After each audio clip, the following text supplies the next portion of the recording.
우리 하나님 말씀 같이 보겠습니다. 출애굽기 23장 14절부터 19절 말씀을 우리 교대로 한 절씩 읽겠습니다. 출애굽기 23장 14절부터 19절입니다. 너는 매년 3번 내게 절기를 지킬지니라. 내가 내게 명령한 대로 아비벌에 정한 때 이래 동안 무교병을 먹을진 이는 그 달에 내가 애굽에서 나왔음이라. 빈손으로 내 앞에 나오지 말지니라. 맥주절을 지키라. 이는 내가 수고하여 밭에 뿌린 것의 첫 열매를 거둠이니라. 수장절을 지키라. 이는 내가 수고하여 이룬 것을 연말에 밭에서부터 거두어 저장함이니라. 내 모든 남자는 1년에 3번씩 주 여호와께 보일지. 너는 내 제물의 피를 유교병과 함께 드리지 말며 내 절기의 제물의 기름을 아침까지 남겨두지 말지니라. 내 토지에서 처음 거둔 열매 가장 좋은 것을 가져다 너의 하나님 여호와의 전에 드릴지니라. 너는 염소 새끼를 그 어미의 저주로 삼지 말지니라. 아멘. 추석 연휴 예배의 자리에 오신 여러분들을 다시 한번 환영합니다. 우리 가족들과 함께 또 예배에 오신 분들도 계십니다. 환영하고 축복합니다. 우리 옆에 분들과 함께 인사하겠습니다. 하늘 복 많이 누리십시오. 네, 감사합니다. 한 번 더 인사하겠습니다. 즐거운 추석 되십시오. 네, 감사합니다. 오늘 말씀은 우리가 추석 절기를 지내고 있죠. 이스라엘 백성들의 절기에 관한 이야기입니다. 하나님은 이스라엘 백성들이 반드시 지켜야 하는 3가지 절기를 말씀해 주셨습니다. 우리나라엔 2가지 대표적인 절기가 있죠.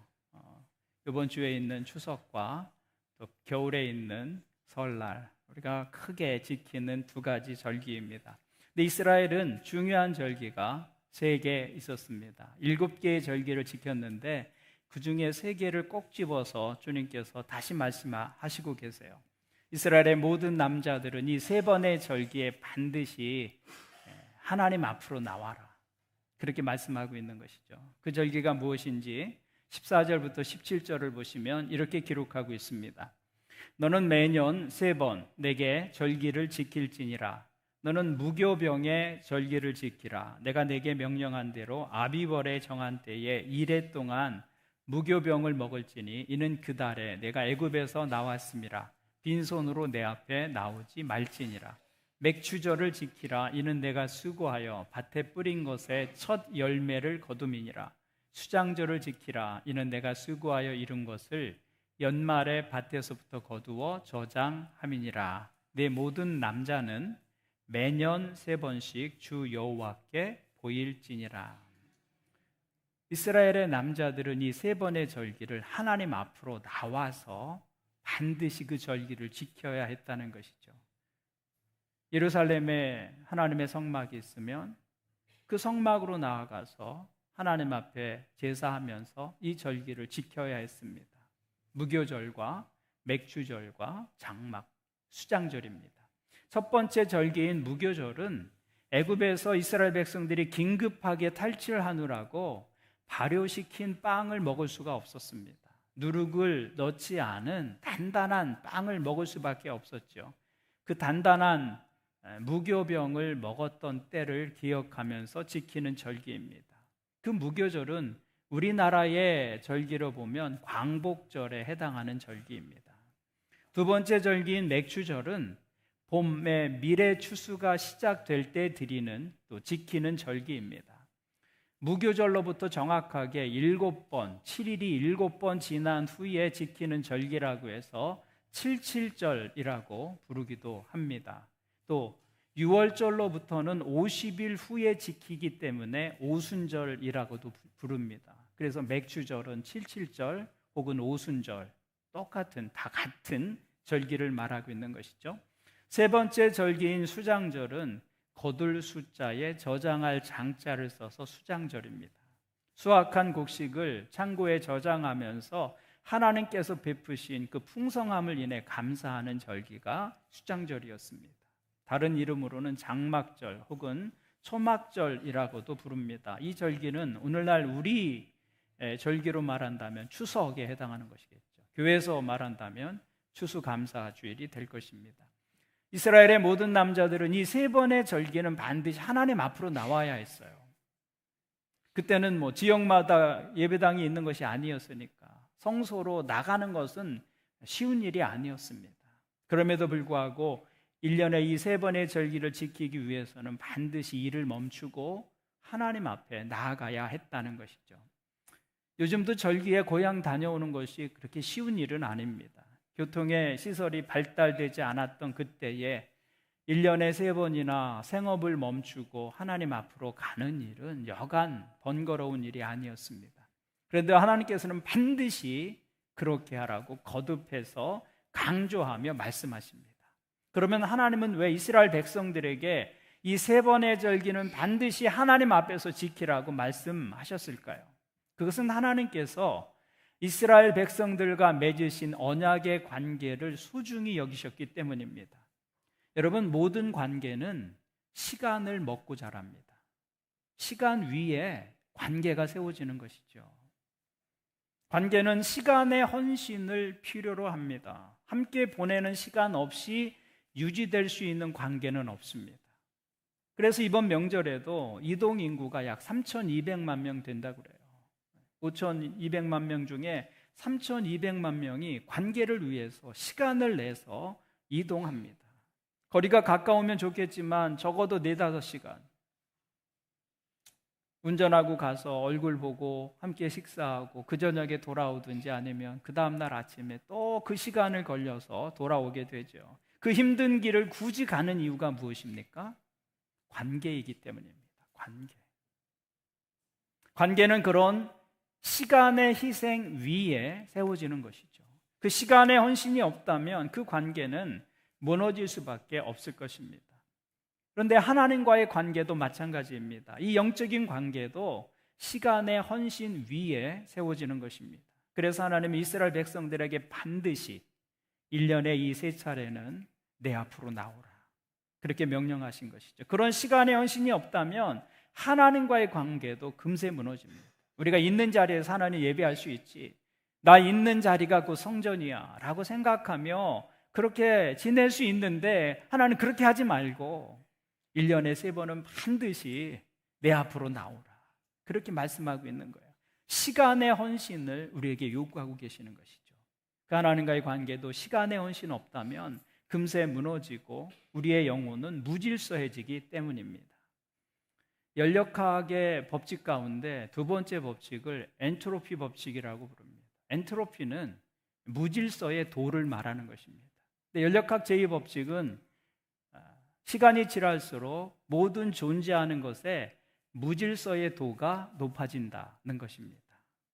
닫힌 세계 안에 존재하는 모든 존재는 시간이 지날수록 처음 상태보다는 무질서의 도가 점점 높아지게 되어 있습니다.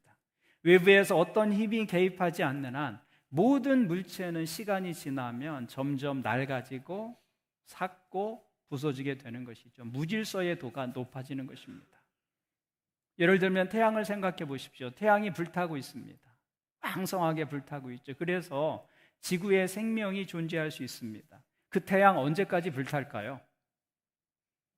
그때가 언제인지 모르지만 영원히 타지는 않습니다. 누가 태양의 연료를 계속 붓지 않는 한 태양은 언젠가는 식어버리게 될 것입니다. 그 식어버리는 상태, 그것이 무질서가 높아진다고 말하는 것이고 그것을 엔트로피라고 말하는 것입니다.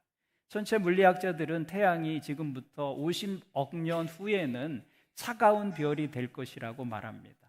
그러면 그때 태양의 종말과 함께 지구도 종말을 맞이하게 되는 것이죠. 그러니까 우주의 종말은 우리가 예수 그리스도의 재림을 말하는 그 신앙적인 측면을 말하지 않아도 시간이 흐르면 이 세계는 물리적으로도 종말을 맞이할 수밖에 없다는 사실입니다. 그것이 우주의 방향이라는 것이죠. 중요한 것은 엔트로피 법칙이 자연 세계를 지배하고 있다는 것입니다. 그래서 존재하는 모든 것들은 시간이 지나면 무질서가 증가합니다. 썩고 부서지고 망가지는 것이죠. 그런데 이것은 물질의 세계에서만 통하는 법칙이 아닙니다. 영적인 세계에도 엔트로피 법칙이 작용하고 있어요. 그래서 시간이 지나면 우리의 영적인 세계에도 무질서의 정도가 높아지는 것이죠. 그래서 시간이 지나면 그렇게 강렬하게 경험했던 하나님에 대한 은혜도 시들해집니다. 그게 유지되지 않아요. 하나님께 대한 감사도 잊혀지게 되고 구원의 감격도 예배의 기쁨도 점점 사라지게 되는 것. 그게 자연의 방향이고 모든 존재하는 것들의 방향입니다. 그래서 그냥 놓아지면 우리의 영혼의 무질서의 도가 높아지는 것이죠. 삶의 구율은 깨어지고 마음과 생각이 흐트러집니다. 우리는 하나님께로부터 점점 멀어진 삶을 살게 됩니다. 그것이 영적인 엔트로피예요. 그래서 하나님께서는 이스라엘 백성들에게 일정한 예배와 일정한 절기를 법으로 정해 놓으신 거예요. 아예 법으로 정해 놓으셨어요. 그리고 반드시 지키라고 말씀하신 것이죠. 하나님의 은혜의 개입이 없다면 우리의 영혼과 육체의 삶은 하나님께로부터 멀어지고 무너질 수밖에 없기 때문입니다.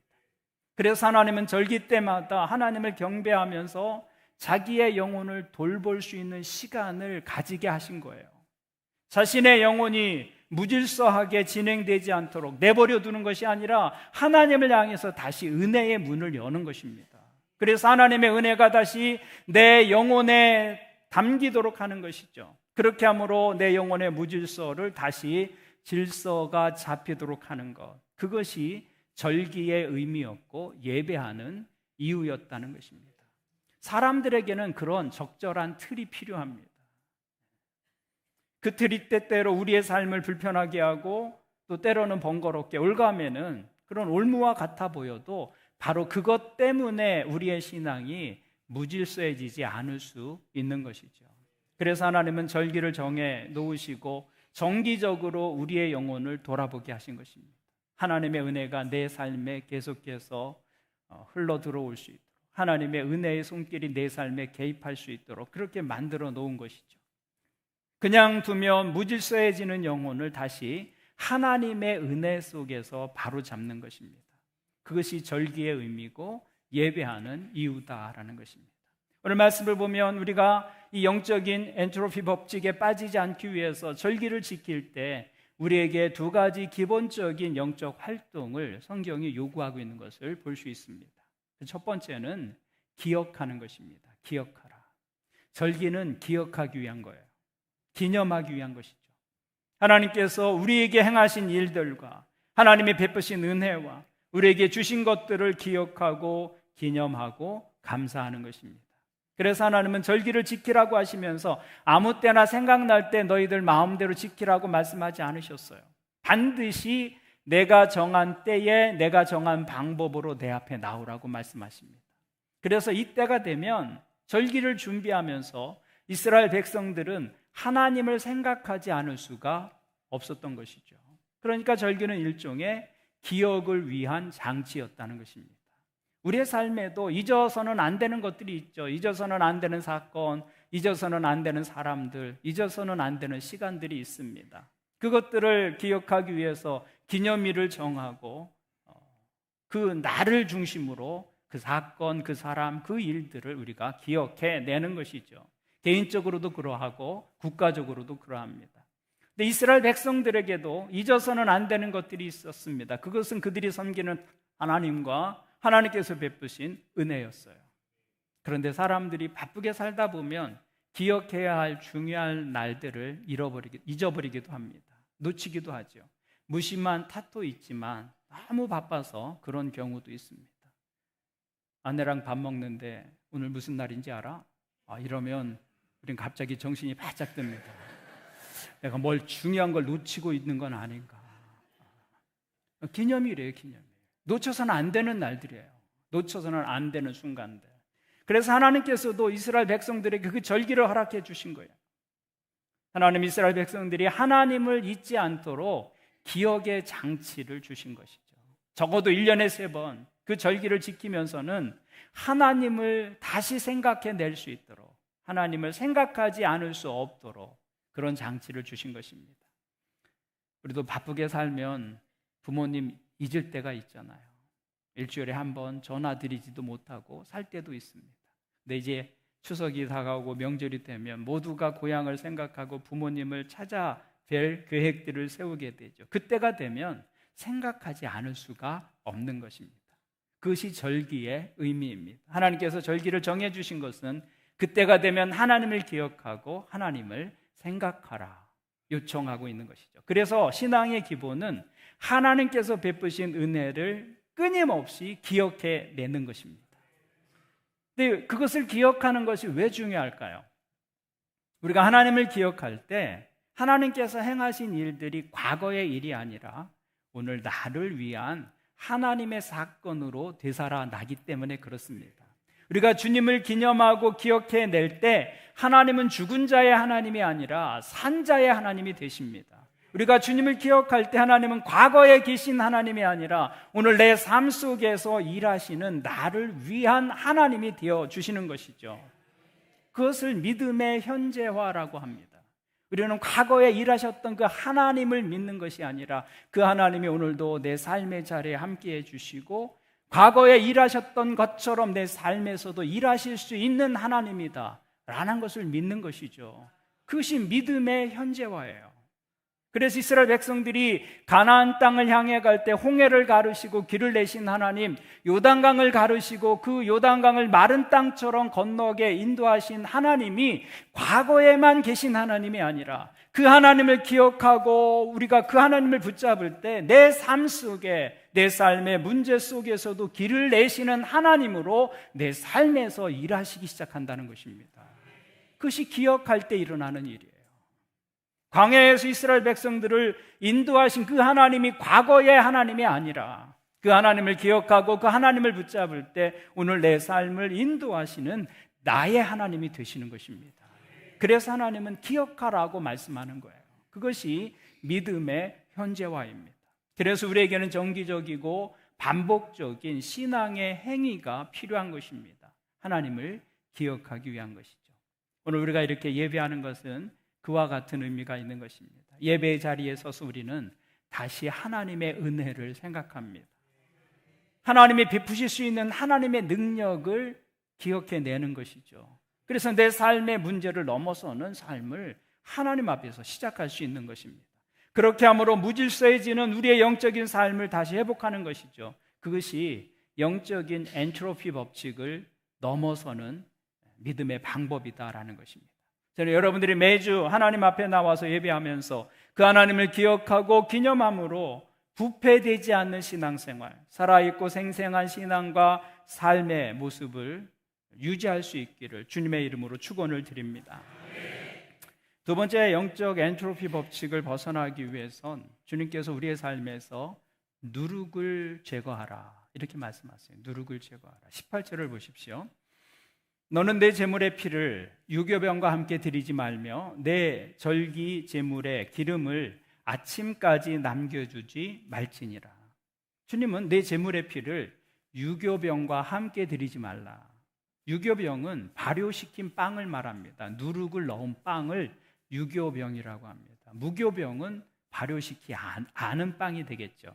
하나님께 제물을 드릴 때는 누룩을 넣은 빵을 사용하지 말라는 것입니다. 특별히 무교절을 지키기 위해서는 출애굽기 12장을 보면 하나님께서 이렇게 말씀하십니다. 너희는 이레 동안 무교병을 먹을지니 그 첫날에 누룩을 너희 집에서 제하라. 무릇 첫날부터 일곱째 날까지 유교병을 먹는 자는 이스라엘에서 끊어지리라. 강력하게 말씀하세요. 발효시킨 빵 먹으면 죽는다 이렇게 말씀하시는 거예요. 무교절을 지킬 때는 누룩 없는 빵을 먹어야 하고 너희 집에서 누룩을 다 찾아내서 그것을 내다 버리라고 말씀합니다. 그래서 이스라엘의 모든 집의 가장들은 무교절이 오면 집안의 구석구석을 살펴서 누룩을 제거해야 했어요. 그것이 무교절을 지키는 동안 해야 할 가장 중요한 일 가운데 하나였습니다. 그러면 왜 하나님은 누룩을 제거하고 내버리라고 말씀하시는 것입니까? 누룩은 변하게 하고 부패시키는 죄를 상징하는 것이기 때문입니다. 죄를 버리라는 말씀이에요. 누룩을 버리라는 말씀은 죄를 버리라는 말씀이에요. 그래서 이스라엘 백성들은 누룩을 찾고 제거하면서 사실은 자신들의 삶에 은밀하게 들어와 있는 죄의 요소들을 살펴야 했던 것입니다. 단지 누룩을 버리고 치우는 것이 아니라 은밀하게 들어와 있는 죄와 탐욕과 교만과 가난의 요소들을 버리는 영적 행위가 누룩을 찾아 버리는 행위였다는 것이죠. 그것은 죄가 하나님과의 관계를 심각하게 왜곡하기 때문입니다. 여러분, 기독교의 본질은 어떤 종교적 행위 속에 있는 것이 아닙니다. 기독교는 본질적으로 관계입니다. 관계. 기독교 신앙은 하나님과 우리의 관계를 말하는 것이죠. 세상의 종교는 흔히 신의 은총을 얻기 위해서 우리가 신에게 사랑받을 만한 일을 해야 한다고 생각합니다. 그래서 신의 마음에 들기 위한 행위에 종교적 활동에 초점이 맞춰져 있습니다. 그것이 세상 종교의 일반적인 모습입니다.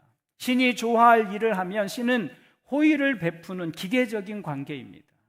그러나 우리 하나님은 그런 기계적인 분이 아니시다. 하나님과 우리의 관계는 그런 기계적인 관계가 아니라는 것입니다. 우리는 지금 예배하면서 하나님 앞에 잘 보이기 위해서 아첨을 떨고 있는 것이 아닙니다. 이 예배에 안 나오면 하나님께서 기분이 너무 나빠지셔서 여러분이 길을 가실 때 넘어지게 하고 다리가 다치게 하는 그런 분이 아니세요. 차를 운전할 때 펑크가 나게 하는 그런 재수 없는 일을 당하지 않으려고 우리가 이 자리에 오는 것이 아닙니다. 우리가 믿는 하나님은 그런 비인격적인 존재가 아니시다라는 거예요. 우리 믿는 하나님은 인격적인 분이십니다. 그래서 우리는 아버지와 자녀의 관계로 하나님 앞에 서는 거예요. 그래서 기독교는 하나님과 나라고 하는 두 인격이 함께 동행하는 것입니다. 그게 믿음이에요. 그게 하나님과 우리의 동행이 믿음이고 그것이 기독교 신앙의 본질입니다. 그런데 이 두 인격이 함께 동행하는 데 가장 방해가 되는 것이 죄라는 것이죠.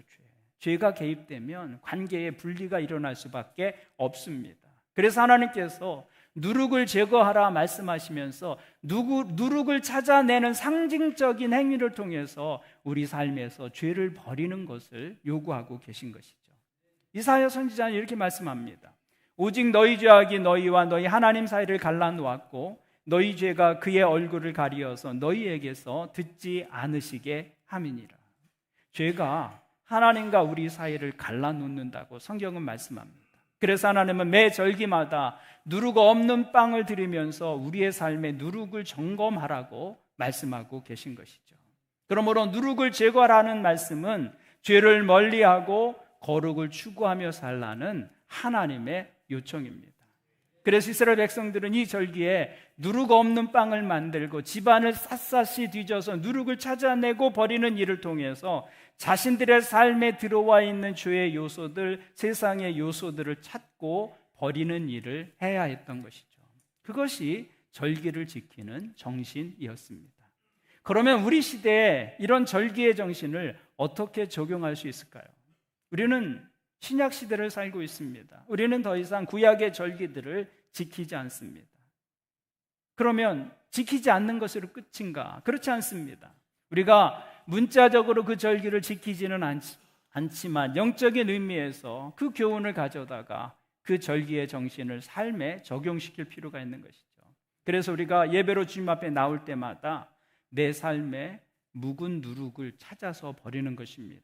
내 개인의 삶에서, 우리 가정에서, 교회에서 하나님께 합당하지 아니하는 생각과 방법들, 욕심을 따라 행하는 일들, 하나님의 성품과 어울리지 않는 우리의 계획들, 그런 것들을 찾아서 버리는 것, 그것이 오늘날 우리 시대에 누룩을 버리는 일이 될 것입니다. 그것이 절기를 지키는 신약의 태도입니다. 누룩을 내버리라는 구약의 말씀을 가장 잘 설명한 신약의 말씀은 악은 그 모양이라도 버리라는 말씀이에요. 악은 그 모양이라도 버리라. 데살로니가 전서는 이렇게 말씀합니다. 범사에 헤아려 좋은 것을 취하고 악은 어떤 모양이라도 버리라.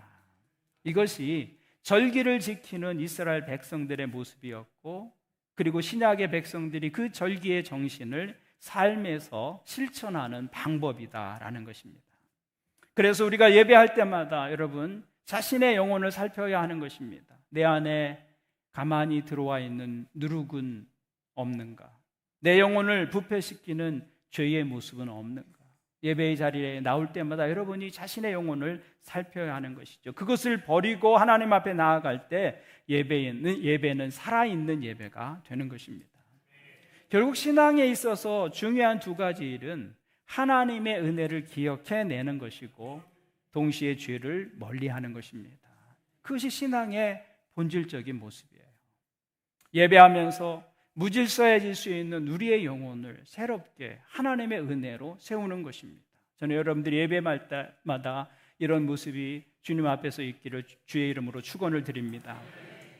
결론적으로 말씀을 드리면 우리가 이렇게 예배하는 시간은 시간의 선악과라고 말할 수 있습니다. 시간의 선악과. 그것은 절대 손을 대서는 안 되는 것입니다. 그래서 우리는 이 명절에도 이 바쁜 때에도 또 좀 쉬고 싶은데도 이렇게 예배의 자리에 나와서 예배하는 것이죠. 하나님께서 에덴 동산에서 아담과 하와에게 동산에 있는 모든 나무의 열매는 너희가 먹을 수 있지만 선악과만은 먹지 말라고 말씀하셨습니다. 먹는 날에는 정령 죽으리라. 근데 하나님은 안식일의 계명을 이스라엘 백성들에게 주시면서 동일한 말씀을 하셨어요. 출애굽기 31장을 보시면 하나님께서 이렇게 말씀하십니다. 너희는 안식일을 지킬지니 이는 너희에게 거룩한 날이 됨이니라. 그 날을 더럽히는 자는 모두 그 백성 중에서 그 생명이 끊어지리라. 인간이 선악과를 범할 때 죽음이 찾아온 것처럼 우리가 예배 없는 삶을 선택할 때 우리 영혼에 죽음이 찾아오는 것입니다. 그러므로 이 예배하는 시간을 팔아서 다른 일을 해서는 안 될 것입니다. 예배는 시간의 선악과예요. 여러분도 그렇게 사셔야 하고 여러분의 자녀들에게도 그렇게 가르치셔야 합니다. 그러므로 주일에 예배하고 하나님과 깊은 교제의 시간을 갖는 것을 결코 놓치거나 포기하지 않는 여러분들 되시기를 바랍니다. 우리는 예배하기 위해서 일주일을 삽니다. 그리고 일주일을 잘 살기 위해서 이 하루 예배하는 것입니다. 예배는 삶의 중심에 있는 것이죠. 그러므로 여러분이 드리는 이 예배가 여러분의 일주일을 살아가는 영적인 에너지가 될 수 있기를 바랍니다. 실패하지 않는 성도의 삶은 실패하지 않는 예배에서 시작되는 것입니다. 예배로 주님 앞에 나올 때마다 여러분 이 두 단어를 기억하세요. 기억하고 제거하라. 하나님께서 우리에게 절기를 주신 두 가지 이유입니다. 하나님의 은혜를 기억하고 죄의 누룩을 제거하라. 여러분이 예배로 주님 앞에 나올 때마다 하나님의 은혜는 기억하고 죄의 요소는 제거하는 그런 복된 영적인 시간이 될 수 있기를 바랍니다. 추석 명절 가운데 예배하기 위해 오신 여러분들을 다시 한번 축복합니다. 기쁨과 감사로 풍성한 명절의 남은 시간이 되기를 바랍니다. 그리고 오늘 예배를 통해서 여러분의 영혼이 다시 질서를 회복하고 하나님의 은혜 가운데서 살아가는 축복이 있기를 주님의 이름으로 축원을 드립니다. 아멘. 기도하시겠습니다. 하나님 아버지, 사랑하는 성도들이 하나님과의 관계를 위해 시간을 드리고 마음을 들여 예배합니다. 이 시간의 헌신 위에 하나님과의 관계가 더 깊어지게 도와주옵소서. 믿음이 더 풍성한 믿음으로 이어지게 도와주옵소서. 예배를 통해 잊기 쉬운 하나님의 사랑과 은혜 새롭게 기억하고 간직하게 도와주시고 우리가 알지 못하는 사이에 우리의 삶의 자리한 죄의 누룩 제거하면서 하나님 은혜 다시 붙잡는 영혼의 시간 되게 도와주옵소서. 우리가 예배로 주님 앞에 나아갈 때마다 우리 신앙이 무질서해지지 않도록 붙들어 주시고 이 예배를 시간의 선악과로 삼아 그 시간을 통해 하나님을 만나고 우리의 삶을 새롭게 하는 믿음의 자녀들 되게 도와주옵소서. 예수님의 이름으로 기도합니다. 아멘.